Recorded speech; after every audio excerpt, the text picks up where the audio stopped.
জয় গুরু, জয় গুরু, জয় গুরু, জয় মা। আজ নন্দ উৎসব। জন্মাষ্টমীর পরের দিন নন্দ উৎসব পালিত হয়। জানুন এই নন্দ উৎসবের মাহাত্ম্য এবং কেন নন্দ উৎসব পালিত হয়। ভিডিওটি শুরু করার আগে একটি ছোট্ট আবেদন, যদি ভিডিওটি ভালো লেগে থাকে ভিডিওটি লাইক করবেন, চ্যানেলে যদি নতুন হয়ে থাকেন চ্যানেলটি সাবস্ক্রাইব করবেন এবং এই ভিডিওটি সবার সাথে শেয়ার করে সবাইকে জানার ও শোনার সুযোগ করে দেবেন এবং কমেন্ট বক্সে একবার লিখবেন জয় গুরু, জয় মা, হরে কৃষ্ণ, রাধে রাধে এবং কোথা থেকে ভিডিওটি দেখছেন সেটিও লিখবেন। আজকে আপনাদের জন্য নিয়ে আসছি নন্দ উৎসব কি এবং কেন জন্মাষ্টমীর পরের দিনই নন্দ উৎসব পালন করা হয়। জন্মাষ্টমীর পরের দিনে পালিত হয় নন্দ উৎসব। কৃষ্ণের জন্মের পরের দিনই গোকুলবাসী মেতে উঠেছিল এই আনন্দে। সেই আনন্দ উৎসবই নন্দ উৎসব নামে পরিচিত। গোকুলরাজ নন্দ ছিলেন শ্রীকৃষ্ণের পালক পিতা।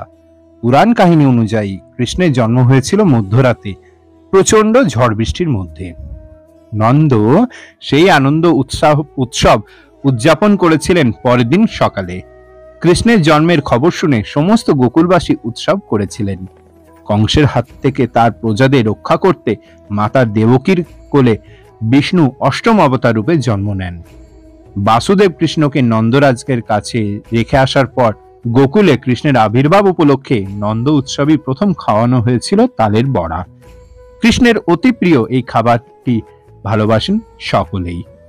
ভাদ্র মাসের কৃষ্ণপক্ষের অষ্টমী তিথিতে পালিত হয় জন্মাষ্টমী, আর তার পরের দিন অর্থাৎ আজকে নবমী তিথিতে পালিত হচ্ছে নন্দ উৎসব।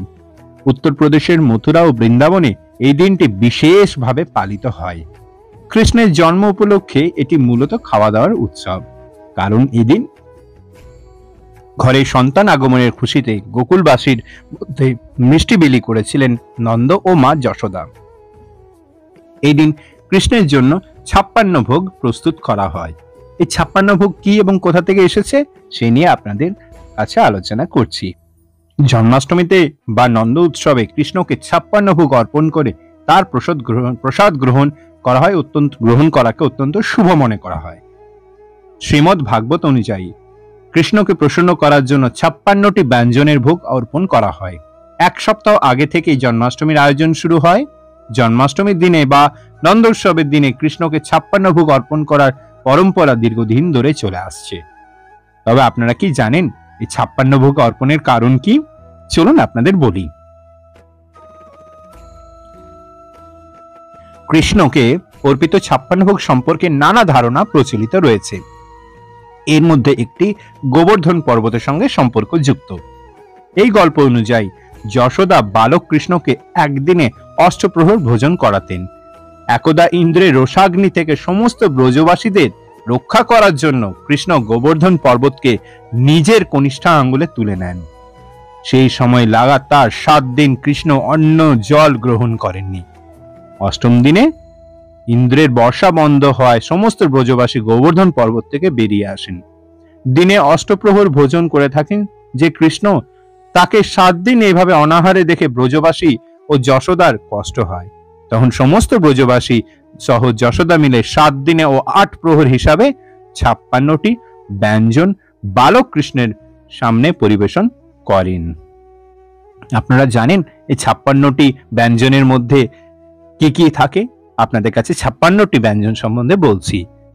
প্রথমে থাকে ভাত, ডাল, চাটনি, কুড়ি, দই সবজি কুড়ি, শিখরণ, শরবত, বাটি বা বালকা যাকে বলে, মোরব্বা, শর্করা যুক্ত ত্রিকোণ, বড়া, মঠুরি, ফেনি, পুরি বা লুচি, খজলা অর্থাৎ শতপত্র, ঘেওয়ার, মালপোয়া, ছোলা, জিলিপি, মিশু, রসগোল্লা, চন্দ্রকলা, মহরায়তা, থুলি, লবঙ্গপুরি, খুরমা, ডালিয়া,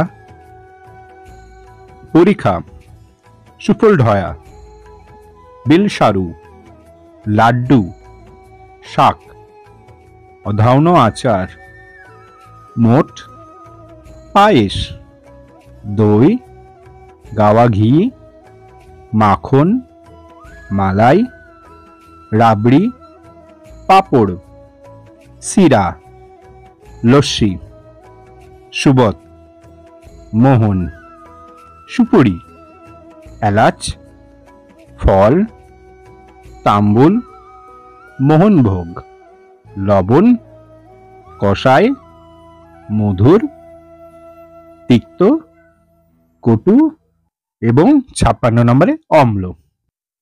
এই 56 রকমের পদ এদিন কৃষ্ণকে নিবেদন করা হয়ে থাকে। নন্দরাজের ঘরে দেবশিশুকে দর্শন করতে এদিন ভিড় উপচে পড়ে গোকুলবাসী। বৃন্দাবনে বিভিন্ন মন্দির এদিন ধুমধাম করে নন্দ উৎসব পালন করা হয়ে থাকে। অনেক জায়গায় এদিন একজন ওপর আরেকজন উঁচু করে বিল্ডিং এর মতন দড়ি দিয়ে তৈরি ঝোলানো মাখনের হাঁড়ি ভাঙা হয়। কৃষ্ণের সঙ্গে মা লক্ষ্মীরও পুজো করার পরামর্শ দিয়ে থাকেন বিশেষজ্ঞরা বা যারা পণ্ডিতরা আছেন। এর ফলে নারায়ণের সঙ্গে লক্ষ্মীরও আশীর্বাদ বর্ষিত হয়। জয় গুরু, জয় মা। এ ছিল নন্দ উৎসব কি, কেন পালন করা হয় ও 56 ভোগের যে রীতিনীতি আছে বা 56টি পদ কি কি আছে তা আপনাদের সামনে আজকে তুলে ধরলাম। আপনারা সকলে আনন্দ উৎসাহ করে আপনারা আজকে উদযাপন করুন নন্দ উৎসব। কমেন্ট বক্সে লিখবেন জয় গুরু, জয় মা, হরে কৃষ্ণ। আপনাদের সাথে দেখা হচ্ছে আগামী ভিডিওতে। জয় গুরু, জয় গুরু, জয় গুরু।